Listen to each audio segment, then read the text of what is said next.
ಪ್ರೀತಿಯ ವೀಕ್ಷಕರೇ, ನಿಮ್ಮೆಲ್ರಿಗೂ ನಮಸ್ಕಾರ. ನಾನು ಕೆಜೆ ಹಳ್ಳಿ ಸುರೇಶ್. ಅಣ್ಣಾಮಲೈ IPS ಅಣ್ಣಾಮಲೈ ಕರ್ನಾಟಕದಲ್ಲಿದ್ದ ಸಂದರ್ಭದಲ್ಲಿ ಅವರಿಗೆ ಸಿಂಗಂ ಅಂತ ಕರೀತಾ ಇದ್ರು. ಅವರ ದಕ್ಷತೆ, ಅವರ ಆಡಳಿತದ ಅಂದ್ರೆ ಅಧಿಕಾರಿಯಾಗಿ ಅವರು ತೆಗೆದುಕೊಳ್ಳುವಂತ ನಿಲುವುಗಳು ಇವೆಲ್ಲವೂ ಕೂಡ ರಾಜ್ಯದ ಜನರಿಗೆ ಇಷ್ಟ ಆಗಿತ್ತು. ಒಳ್ಳೆ ಅಧಿಕಾರಿಯಾಗಿ, ಪೊಲೀಸ್ ಅಧಿಕಾರಿಯಾಗಿ ಕೆಲಸ ಮಾಡ್ತಾ ಇದ್ರು. SP DCP ಆಗಿ ಕೂಡ ಅವರು ಪದೋನ್ನತಿಯನ್ನ ಪಡ್ಕೊಂಡಿದ್ರು. ಇಂಥ ಅಣ್ಣಾಮಲೈ ತಮ್ಮ ರಾಜಕೀಯ ಭವಿಷ್ಯವನ್ನ ಕಂಡುಕೊಳ್ಳುವ ಸಲುವಾಗಿ ಬಿಜೆಪಿಗೆ ಸೇರಿದ್ರು. ಬಿಜೆಪಿಗೆ ಸೇರಿದ 6 ವರ್ಷಗಳ ನಂತರ ಇದೀಗ ಅದೇ ಬಿಜೆಪಿಗೆ ರಾಜೀನಾಮೆ ಕೊಟ್ಟಿದ್ದಾರೆ. ಬಿಜೆಪಿಯ ರಾಷ್ಟ್ರೀಯ ಅಧ್ಯಕ್ಷ ನಿತಿನ್ ನಬೀನ್ ಅವರಿಗೆ ರಾಜೀನಾಮೆ ಕೊಟ್ಟಿದ್ದಾರೆ. ಬಿಜೆಪಿಗೆ ಯಾರಾದ್ರೂ ಸ್ವಲ್ಪ ತತ್ವ, ಸಿದ್ಧಾಂತ, ಒಳ್ಳೆಯ ನಡತೆ, ಒಳ್ಳೆ ವ್ಯಕ್ತಿತ್ವ ಇಟ್ಟುಕೊಂಡಿರೋರು ಆ ಪಕ್ಷಕ್ಕೆ ಹೋಗಿ ಅಲ್ಲಿ ಬೆಳೆದು ಸರ್ವೈವಲ್ ಆಗೋದಿಕ್ ಸಾಧ್ಯ ಆಗತ್ತಾ? ಅವರು ಬೆಳೆಯೋದಿಕ್ ಸಾಧ್ಯ ಆಗತ್ತಾ? ಪ್ರಾಮಾಣಿಕತೆಗೆ ಅಲ್ಲಿ ಬೆಲೆ ಇದೆಯಾ? ಒಳ್ಳೆ ವ್ಯಕ್ತಿತ್ವಕ್ಕೆ ಅಲ್ಲಿ ಬೆಲೆ ಇದೆಯಾ? ಇದು ಅಣ್ಣಾಮಲೈ ಅವರಿಗೆ ಅರ್ಥ ಆಗ್ಲಿಲ್ಲ ಅನ್ನೋದೇ ದೊಡ್ಡ ದುರಂತ. ಅವರು ಬಿಜೆಪಿಗೆ ಸೇರಿದಾಗ ಅವರನ್ನ ಇಷ್ಟಪಡುವಂತ ಅವರ ಅಭಿಮಾನಿಗಳು ಮತ್ತು ಒಂದಷ್ಟು ಪ್ರಜ್ಞಾವಂತ ಜನರು ಅಣ್ಣಾಮಲೈ ರಾಜಕೀಯಕ್ಕೆ ಓಕೆ ಅವರ ನಿರ್ಧಾರ ಅದು, ಆದ್ರೆ ಬಿಜೆಪಿಗೆ ಸೇರಿದ್ದು ಅದೊಂದು ಒಳ್ಳೆಯ ನಿರ್ಧಾರ ಅಲ್ಲ, ಕೆಟ್ಟ ನಿರ್ಧಾರ ಅಂತ ಹೇಳಿ ಅಭಿಪ್ರಾಯ ಪಟ್ಟಿದ್ರು. ಇದು ಅಣ್ಣಾಮಲೈ ಅವರಿಗೆ ಅರ್ಥ ಆಗುವಷ್ಟರಲ್ಲಿ 6 ವರ್ಷಗಳು ಕಳೆದೇ ಹೋದವು. ಇದೀಗ ರಾಜೀನಾಮೆ ನಂತರ ಬಿಜೆಪಿಗೆ ಈಗ ನಾನು ಒಂದು ಹೊಸ ಚಳುವಳಿಯನ್ನ ಕಟ್ತೇನೆ, ವಿ ದ ಲೀಡರ್ಸ್ ಅನ್ನುವಂತ ಒಂದು ಚಳುವಳಿ ಕಟ್ಟುತ್ತೇನೆ. ಆನಂತರ 2031 ಹೊತ್ತಿಗೆ ನಮ್ದೇ ಆದ ಒಂದು ಪ್ರಾದೇಶಿಕ ಪಕ್ಷ ಶುರು ಮಾಡ್ತೇವೆ ಅಂತೇಳಿ ಅಣ್ಣಾಮಲೈ ಹೇಳಿದ್ದಾರೆ.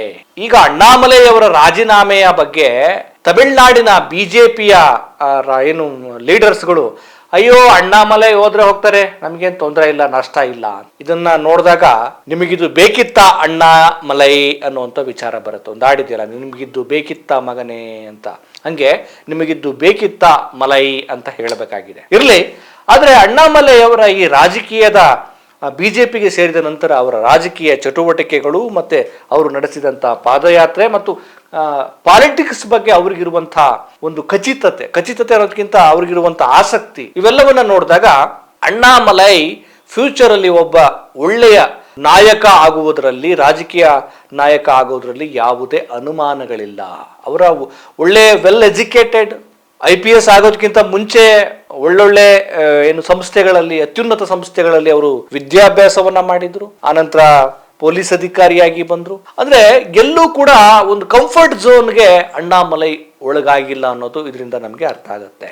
ಆನಂತರ ರಾಜಕೀಯಕ್ಕೆ ಹೋಗಿ ಅವರು ತಮಿಳ್ನಾಡಲ್ಲಿ ಬಿಜೆಪಿ ಅಡ್ರೆಸ್ಸೇ ಇರಲಿಲ್ಲ. ಹಂಗ ನೋಡಿದ್ರೆ ತಮಿಳ್ನಾಡಲ್ಲಿ ಬಿಜೆಪಿ ಅಡ್ರೆಸ್ಸೇ ಇಲ್ಲ. ಯಾಕೆಂದ್ರೆ ಅಲ್ಲಿ ಪ್ರಾದೇಶಿಕ ಪಕ್ಷಗಳ ಕಾರುಬಾರು, DMK, AIDMK ಇವುಗಳದ್ದೇ ಕಾರುಬಾರು. ಅಂತ ವ್ಯವಸ್ಥೆ ಒಳಗಡೆ ಬಿಜೆಪಿಯು ಇದೆ ಕಂಡ್ರಪ್ಪ ಅಂತೇಳಿ ಒಂದು ಹೆಜ್ಜೆನಾದ್ರೂ ಸಣ್ಣದಾಗಿ ಊರೋದಿಕ್ಕೆ, ಅಥವಾ ಬಿಜೆಪಿ ಒಂದು ಪಕ್ಷ ಇದೆ ಅಂತೇಳಿ ತಮಿಳ್ನಾಡು ಜನರಿಗೆ ಅರ್ಥ ಮಾಡಿಸೋದಕ್ಕೆ ಸ್ವಲ್ಪ ಮಟ್ಟಿಗೆ ಪ್ರಯತ್ನ ಪಟ್ಟವರು ಅಂದ್ರೆ ಅದು ಅಣ್ಣಾಮಲೈ ಅಂತ ಅಂದ್ರೆ ಯಾವುದೇ ಅತಿಶಯೋಕ್ತಿ ಆಗಲ್ಲ.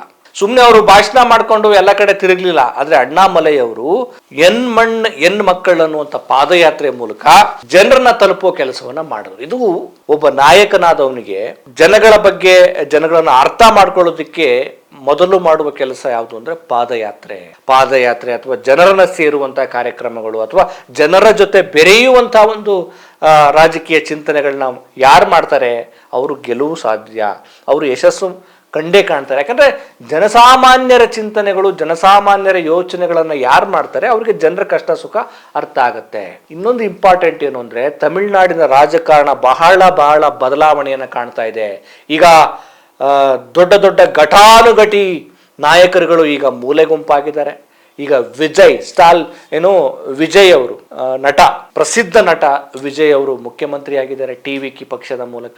ಆದ್ರೆ ಪ್ರತಿಪಕ್ಷಗಳು AIDMK ಇರ್ಬೋದು, ಅಣ್ಣಾ DMK ಇರ್ಬೋದು, ಇವೆಲ್ಲ ಸ್ವಲ್ಪ ಸ್ವರ್ಗದಂಗೆ ಕಾಣ್ತಾ ಇದೆ. ಅದರಲ್ಲೂ ಸ್ಟಾಲಿನ್ ಅವರು ಅಲ್ಲೇ ವಯಸ್ಸಾಗ್ತಾ ಇದೆ. ಇನ್ನು 5 ವರ್ಷಗಳಷ್ಟೊತ್ತಿಗೆ ಅವ್ರು ಇನ್ನೂ ಸ್ವಲ್ಪ ಮಾಗುತ್ತಾರೆ, ಅಂದ್ರೆ ಇನ್ನು ಸ್ವಲ್ಪ ಅವ್ರಿಗೆ ವಯಸ್ಸಾಗುತ್ತೆ. ಇದರಿಂದ ಪಕ್ಷವನ್ನ ದೊಡ್ಡ ಮಟ್ಟಕ್ಕೆ ಪುನಶ್ಚೇತನ ಮಾಡೋ ನಿಟ್ಟಲ್ಲಿ ಇವರು ಮಾಡ್ತಾರೆ ಅನ್ನೋದು ನಿರೀಕ್ಷೆ ಇಟ್ಕೊಳಕ್ಕಾಗಲ್ಲ. ಇನ್ನು ಅವ್ರ ಮಗ ಉದಯನಿಧಿ ಅವ್ರಿಗೆ ಇನ್ನೂ ಖಚಿತತೆ ಮತ್ತೆ ಪಕ್ಷವನ್ನ ಕಟ್ಟೋದಕ್ಕೆ ಇನ್ನೂ ಸ್ಟ್ರೆಂತ್ ಬೇಕಾಗತ್ತೆ. ಏನು AIDMK ಪಕ್ಷದ ಕತೆ ಬಗ್ಗೆ ಮಾತಾಡಂಗೆ ಇಲ್ಲ.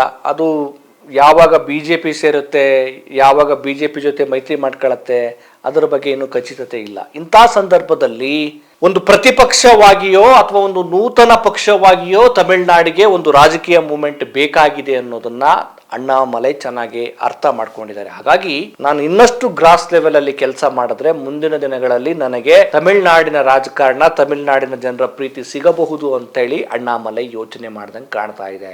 ಈಗ ವಿಜಯ್ ಅವ್ರನ್ನ ಬಹಳ ಆರಾಧ್ಯ ದೈವ ಅಂತೇಳಿ ಪ್ರೀತಿಸ್ತಿದ್ದಾರೆ. ಆದ್ರೆ ನಾಳೆ ಅದೇ ವಿಜಯ್ ಅವರು ಬೋರ್ ಆಗ್ಬೋದು, ಹೇಳೋದಿಕ್ಕಾಗಲ್ಲ.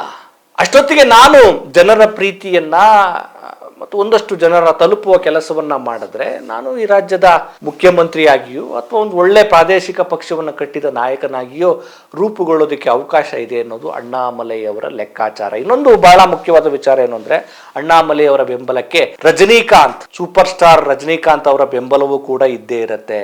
ಈ ಹಿಂದೆ ಅವರು ರಜನಿಕಾಂತ್ ಅವರೇ ಕರೆ ಮಾಡಿ ಬನ್ನಿ ನಮಗೆ ಸಪೋರ್ಟ್ ಮಾಡಿ, ನಮ್ಮ ಒಂದು ಮೂವ್ಮೆಂಟ್ಗೆ ನೀವು ಜೊತೆಗೂಡಿಸ್ಬೇಕು ಅಂತೇಳಿ ರಜನಿಕಾಂತ್ ಅವರು ಅಣ್ಣಾಮಲೈ ಅವರಿಗೆ ಕರೆ ಮಾಡಿದ್ದು. ಆನಂತರ ರಜನಿಕಾಂತ್ ಅವ್ರಿಗೆ ನಾನೀಗಾಗಲೇ BJPಗೆ BL ಸಂತೋಷ್ ಅವ್ರಿಗೆ ಮಾತು ಕೊಟ್ಟಿದ್ದೇನೆ ಅಂತೇಳಿ ಹೇಳಿ ನಿಮ್ಮ ಜೊತೆ ಬರೋಕ್ಕಾಗಲ್ಲ ಅಂತ ಒಂದು ನಯವಾಗಿ ಹೇಳಿದ್ದು. ಈಗ ಮತ್ತೆ ಅವರು ಆ BJPಯಿಂದ ಹೊರಗಡೆ ಬಂದಿರುವಂಥದ್ದು ಮತ್ತು ಹೊರಗಡೆ ಬಂದ ನಂತರ ಸಹಜವಾಗಿಯೇ ರಜನಿಕಾಂತ್ ಅವರಿಗೆ ಬೆಂಬಲ, ಅಣ್ಣಾಮಲೈಗೆ ಬೆಂಬಲ ಕೊಡುವ ಸಾಧ್ಯತೆಗಳು ಕೂಡ ಹೆಚ್ಚಾಗಿವೆ. ಒಟ್ಟಾರೆ ಭಾರತ ದೇಶದ ರಾಜಕಾರಣವನ್ನ ನೋಡಿದಾಗ ಜನ ಹೊಸತನ್ನ ಬಯಸ್ತಾ ಇದ್ದಾರೆ. ಆ ಹೊಸತು ಯಾವ ತರದ ಹೊಸತು ಬೇಕಾಗಿದೆ? ಸೈದ್ಧಾಂತಿಕ ವಿಚಾರಗಳಲ್ಲಿ, ಪ್ರಾದೇಶಿಕ ಅಸ್ಮಿತೆಯ ವಿಚಾರದಲ್ಲಿ, ಅಭಿವೃದ್ಧಿಯ ವಿಚಾರಗಳಲ್ಲಿ ಡೆವಲಪ್ಮೆಂಟ್ಗಳನ್ನ ಮಾಡಬೇಕು, ಭ್ರಷ್ಟಾಚಾರವನ್ನು ತಡೆಗಟ್ಟಬೇಕು, ಈಗ ಎಲ್ಲವೂ ಹೊಸತನ ನಿರೀಕ್ಷೆ ಮಾಡ್ತಾ ಇದ್ದಾರೆ. ಅಂದ್ರೆ ಜನರಿಗೆ ಇಂಥದ್ದೇ ಅನ್ನೋದಕ್ಕಿಂತ ಈ ಹಳೆಯ ಪಕ್ಷಗಳ ಹಳೆ ಗಾಡಿಗಳ ಸವಾಸ ಬೇಡ, ಈ ಡಕೋಟಾ ಗಾಡಿಗಳನ್ನ ಗುಜರಿಗೆ ಹಾಕ್ಬೇಕು ಅನ್ನುವಂಥ ಯೋಚನೆಗಳನ್ನ ಇಡೀ ಭಾರತದ ಜನರ ಯೋಚನೆ, ಅಂದ್ರೆ ಇಡೀ ಭಾರತದಾದ್ಯಂತ ಕರ್ನಾಟಕವನ್ನು ಒಳಗೊಂಡಾಗೆ ಭಾರತದ ಜನರು ಯೋಚನೆ ಮಾಡ್ತಾ ಇದ್ದಾರೆ ಅಂತ ಆ ಸುಳಿವುಗಳು ನಮ್ಗೆ ಅರ್ಥ ಆಗ್ತಾ ಇದೆ. ಇಂತಹ ಹೊತ್ತಲ್ಲಿ ಅಣ್ಣಾಮಲೈಯು ಕೂಡ ಒಂದು ಪಕ್ಷವನ್ನ ಕಟ್ಟೋದು, ಒಂದು ರಾಷ್ಟ್ರೀಯ ಪಕ್ಷದ ಜೊತೆಗಿದ್ದು ಅದರಿಂದ ಹೊರಗಡೆ ಬಂದು ಮತ್ತೊಂದು ಹೊಸ ಪಕ್ಷವನ್ನ ಕಟ್ತೀನಿ ಅಂತ ಹೇಳಿ ನಿರ್ಧಾರ ಮಾಡಿರೋದು ಅದು ನಿಜಕ್ಕೂ ಒಳ್ಳೆಯ ನಿರ್ಧಾರವೇ. ಹಾಗೆ ನೋಡಿದ್ರೆ ಅವರು ಒಂದು ಕೊಯಂಬತ್ತೂರಲ್ಲಿ ಅಬ್ದುಲ್ ಕಲಾಂ ಅವರ ನೀತಿ ಮತ್ತು ರಾಜಕಾರಣದ ಕೇಂದ್ರಕ್ಕೆ ಸಂಬಂಧಪಟ್ಟಂಗೆ ಲೀಡರ್ಸ್ಗಳನ್ನು ತಯಾರು ಮಾಡೋ ನಿಟ್ಟಲ್ಲಿ ಒಂದು ಸಂಸ್ಥೆ ಕಟ್ತೀನಿ ಅಂತ ಹೇಳಿದ್ದಾರೆ. ನಿಜಕ್ಕೂ ಇದು ಬೇಕಾಗಿದೆ. ಯುವಕರಿಗೆ ಸರಿಯಾದ ರಾಜಕೀಯ ಕೇಂದ್ರಗಳು ಮತ್ತೆ ನಮ್ಮ ಶಿಕ್ಷಣದಲ್ಲಿ ರಾಜಕಾರಣ ಅನ್ನೋದೊಂದು ಟೆಕ್ಸ್ಟ್ ಆಗ್ಬೇಕು. ಅಂದ್ರೆ ರಾಜಕಾರಣ ಒಂದು ಉದ್ಯಮ, ಅದಕ್ಕೆ ನೀವು ಶಾಸಕರಾಗಬೇಕು, ನೀವು MP ಗಳಾಗಬೇಕು, ನೀವು ಯಾವ ರೀತಿ ಆಗಬೇಕು, ಯಾವ ರೀತಿ ಯೋಚನೆ ಮಾಡಬೇಕು, ನೀವು ಲೀಡರ್ಸ್ ಆಗೋದು ಹೇಗೆ ಅನ್ನೋದ್ರ ಬಗ್ಗೆ ಟೆಕ್ಸ್ಟ್ ಇಡಬೇಕಾಗಿದೆ. ಯಾಕಂದ್ರೆ ರಾಜಕಾರಣಿಗಳು ಅದನ್ನ ಮಾಡಲ್ಲ. ಯುವಕರಿಗೆ ಅದನ್ನೆಲ್ಲ ಹೇಳ್ಕೊಟ್ಬಿಟ್ರೆ ಇವ್ರು ನಮ್ಮ ಬುಡಕ್ಕೆ ಬಾಂಬ್ ಇಟ್ಟುಬಿಡ್ತಾರೆ ಅಂತ ಅದನ್ನ ನಿರ್ಲಕ್ಷ್ಯ ಮಾಡ್ತಾರೆ. ನಿಜಕ್ಕೂ ಈ ದೇಶಕ್ಕೆ ಬೇಕಾಗಿದೆ ಒಬ್ಬ ಭವಿಷ್ಯದ ನಾಯಕರನ್ನ ರೂಪುಗೊಳಿಸೋದು ಹೇಗೆ, ತಯಾರಿ ಮಾಡೋದು ಹೇಗೆ, ಅವರಿಗೆ ಜನಪರವಾದಂತಹ ಐಡಿಯಾಲಜಿಗಳನ್ನು ಅರ್ಥ ಮಾಡಿಸೋದು ಹೇಗೆ, ಕೋಮುವಾದಿಗಳಿಂದ ಹೊರಗಡೆ ಬರೋದು ಹೇಗೆ, ಮತ್ತೆ ಜನರನ್ನು ತಲುಪೋದು ಹೇಗೆ, ಮತ್ತೆ ಈ ಆಡಳಿತ ವ್ಯವಸ್ಥೆಗಳು ಯಾವ ರೀತಿ ಇರುತ್ತೆ, ಕಾರ್ಯಾಂಗ, ನ್ಯಾಯಾಂಗ, ಶಾಸಕಾಂಗ, ಅದನ್ನು ಯಾವ ರೀತಿ ಕೆಲಸ ಮಾಡಬೇಕಾಗುತ್ತೆ, ಯೋಜನೆಗಳನ್ನು ರೂಪಿಸೋದು ಹೇಗೆ, ಇವೆಷ್ಟೊಂದು ವಿಚಾರಗಳು, ಇದನ್ನ ಶಿಕ್ಷಣದಲ್ಲಿ ಅಳವಡಿಸಬೇಕಾಗಿದೆ.